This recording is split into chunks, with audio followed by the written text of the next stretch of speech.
दोस्तों अभी recently India ने अपना बजट पेश किया है और बजट में हेल्थ केयर सेक्टर के लिए काफ़ी बढ़िया न्यूज़ है। हेल्थ केयर सेक्टर में उन्होंने एक मिशन लॉन्च किया है बायोफार्मा शक्ति। और इस बायोफार्मा शक्ति के बारे में हम सारी डिटेल डिस्कस करेंगे इस वीडियो में। और अगर आप भी किसी कॉम्पिटिटिव एग्जाम की तैयारी करते हैं तो आपके लिए काफ़ी इंपॉर्टेंट वीडियो होने वाली है। चलिए शुरू करते हैं। दोस्तों इस बजट ने हमारे हेल्थ केयर सेक्टर की स्ट्रेटजी को मार्क किया। हम अब शिफ्ट कर रहे हैं मास मैन्युफैक्चरिंग से हाई वैल्यू इनोवेशन की ओर। स्पेसिफिकली टारगेट कर रहे हैं हम उन डिमांड्स को जो आज की बायो इंडस्ट्रियल एज हमारे सामने लेकर आती है। हम जो पहले फार्मेसी ऑफ द वर्ल्ड थे, जो हम दुनिया को सिर्फ दवाएं सप्लाई करते थे दूसरे देशों से, जब उनका पेटेंट खत्म हो जाता था तो उसका सस्ता वर्जन बना के आज हम उससे वॉल्यूम और जेनेरिक से और मेक इन इंडिया जैसे प्रोग्राम से मूव करके हम जा रहे हैं ग्लोबल बायोफार्मा हब की ओर, जहां हमारा मॉडल होगा value and innovation discover in India की ओर। अच्छा होता यह है कि जब आप जेनेरिक बनाते हो तो वॉल्यूम बहुत ज़्यादा होती है और क्वांटिटी आपका प्राइस डिसाइड करती है, बट जब आप इनोवेशन करते हो तो आपकी क्वालिटी जो होती है वो आपका प्राइस डिसाइड करती है। कम क्वांटिटी में भी आप ज़्यादा बना लेते हो, तो 10 इंटू 10 इज इक्वल टू 100 और 100 इंटू 1 इज इक्वल टू 100 वाली ये बात हो जाती है। दोस्तों इस बजट का आउटले पूरा 10,000 करोड़ का है हेल्थ केयर सेक्टर के लिए। इससे हम डुअल रोल करेंगे। पहले सिटीजन्स को अपने हम एडवांस मेड्स प्रोवाइड करेंगे और अपने इंडस्ट्रियल कैपेसिटी, अपने इंडिजिनस इंडस्ट्रियल कैपेसिटी को स्ट्रेंथन करेंगे। अभी हम बाहर से डिपेंडेंट हैं तो हमारी इंडस्ट्रियल स्ट्रेंथ जो है वो 100 को झेल नहीं पाती है और हमारे सिटीजन्स को भी महंगी दवाएं लेनी पड़ती हैं। इस मिशन से हम केटीआई फ्रेमवर्क का यूज करेंगे नॉलेज, टेक एंड इनोवेशन का इस प्रॉब्लम को दूर करने के लिए। इसका टाइमलाइन 5 ईयर्स होने वाला है और ये end to end ecosystem build करेगा। मतलब ड्रग्स के प्रोडक्शन से लेकर के ड्रग्स के कंजम्पशन तक सब कुछ इंडिया में ही होगा। और ये बायोलॉजिक्स और बायोसिमिलर्स क्या चीज़ होती हैं? तो बायोलॉजिक्स वो ड्रग्स होते हैं जो हम लिविंग सेल से एक्सट्रैक्ट करते हैं और बायोसिमिलर्स भी एग्जैक्ट सेम चीज़ होती है, बट ये थोड़ा पहले हो चुकी है। अब इसका पेटेंट एक्सपायर हो गया है तो इसे आप जेनेरिकली प्रोड्यूस कर सकते हैं। तो दोनों ही सेम चीज़ होती हैं, एक ब्रांड है और एक जेनेरिक है, बस ये अंतर होता है। और मेडिसिन्स और इसमें अंतर ये होता है कि ये लिविंग सेल से एक्सट्रैक्ट की जाती है और मेडिसिन्स आर्टिफिशियली लैब में बनाई जाती हैं, दैट्स द डिफरेंस। और इसका मेजर टारगेट एरिया होगा क्रॉनिक डिजीजेज वाले एरिया, जैसे कि आपके कैंसर और डायबिटीज जैसे एरिया हो गए। यहाँ पे हम सबसे ज़्यादा इस बात का फोकस करेंगे।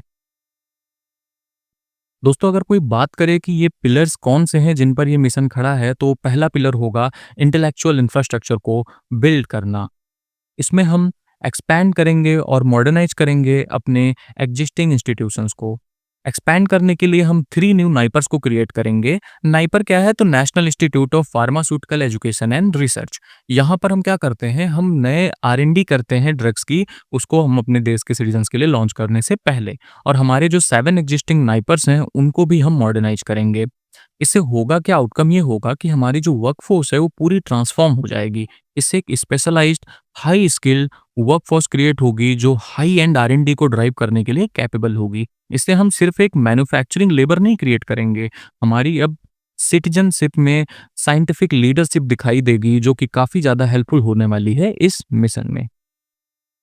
इसका पिलर नंबर 2 देखें तो हमें क्लिनिकल इंटेग्रिटी को भी इस्टेब्लिश करना होगा। अभी प्रॉब्लम ये आती है कि हमारा जो रिसर्च है वो गोल्ड स्टैंडर्ड, ग्लोबल स्टैंडर्ड के बराबर मैच नहीं कर पाता है, इसीलिए हमारा ट्रस्ट आउट मार्केट में कम है, फॉरेन मार्केट्स में कम है। इसके लिए हम 1000 से भी ज़्यादा एक्रेडिटेड क्लिनिकल ट्रायल साइट्स बनाएंगे, जो क्या करेगा, हमारे डेटा जो जनरेट हो रहे हैं इंडिया में उनको इंश्योर करेगा कि वो ग्लोबल गोल्ड स्टैंडर्ड को मीट कर रहे हों। ये क्रिटिकल है, तभी हमें इंटरनेशनल मार्केट में एक्सेप्ट किया जाएगा और हमारे इंडिजिनस रिसर्च की रिलायबिलिटी भी बढ़ेगी। इस मिशन का थर्ड पिलर है रेगुलेटरी एक्सीलेंस। अगर हम देखें तो जो CDSCO है, central drugs standard control organisation, ये जो ड्रग्स को देखता है, ओवरसाइट करता है, इसकी कॉम्प्रिहेंसिव रिस्ट्रक्चरिंग की जाएगी। नया मैकेनिज्म होगा कि एक डेडिकेटेड साइंटिफिक रिव्यू कैडर अलग से इंट्रोड्यूस किया जाएगा, जिससे ये होगा कि हमारी सेफ्टी प्रोटोकॉल को मेंटेन करते हुए हम अप्रूवल टाइम्स को काफ़ी ज़्यादा रिड्यूस कर सकते हैं।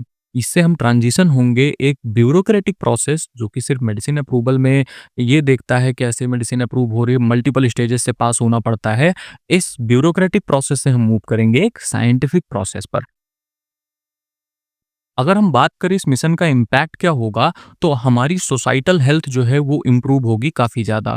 क्यों? क्योंकि जैसा कि दोस्तों आपको पता है कि हमारी एजिंग पॉपुलेशन है देश में, और एजिंग पॉपुलेशन के साथ-साथ कैंसर एंड डायबिटीज़ जैसे प्रॉब्लम्स भी हमारी इंक्रीज़ हो रही हैं। तो ऐसे में जो हमारी इम्पोर्टेड मेडिसिन्स हैं वो अफोर्डेबल हो जाएँगी अपने देश में, और इमीडिएट रिलीफ में भी बजट ने 17 कैंसर रिलेटेड ड्रग्स को कस्टम्स ड्यूटी से एग्ज़ेम्प्ट कर दिया है, तो ये भी एक अच्छी बात है।